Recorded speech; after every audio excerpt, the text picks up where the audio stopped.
যারা বলে আল্লাহ তাআলা পৃথিবীর সব জায়গায় আছেন, তাদের জন্য আজকের এই মেসেজ।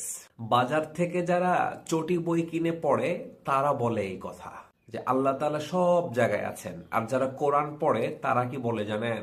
আর রহমানু আলাল আরশি ইস্তাওয়া, আল্লাহ তাআলা আরশে আজিমে আছেন। ওহে মূর্খের দলেরা, ওহে গাধার দলেরা, তোমরা শুনে রাখো, জেনে রাখো, আল্লাহ তাআলা স্পষ্ট বলেছেন যে এই পৃথিবী শুধু নয়, এই জমিন এবং আসমান সহ যা কিছু রয়েছে সবকিছুতেই আল্লাহ তাআলার দৃষ্টি রয়েছে। কোনো কিছুই আল্লাহর দৃষ্টির আড়ালে নয়, কোনো কিছুই আল্লাহ তাআলার ক্ষমতার বাহিরে নয়। আল্লাহ তাআলা সবকিছু সম্বন্ধে সম্যক অবগত। আল্লাহ তাআলা সবকিছু জানেন, আল্লাহ তাআলা সবকিছু শোনেন। বাট আল্লাহ তাআলা আরশে আজিমে রয়েছেন। সো বাজার থেকে চটি বই কিনা পড়া বাদ দিয়ে দিন, আর কোরআন শরীফ পড়া শুরু করে দিন। তাহলে আর কখনো এই ধরনের ভুল কথাবার্তা মুখ থেকে বের হবে না। আবার দেখা হবে ইনশাআল্লাহ।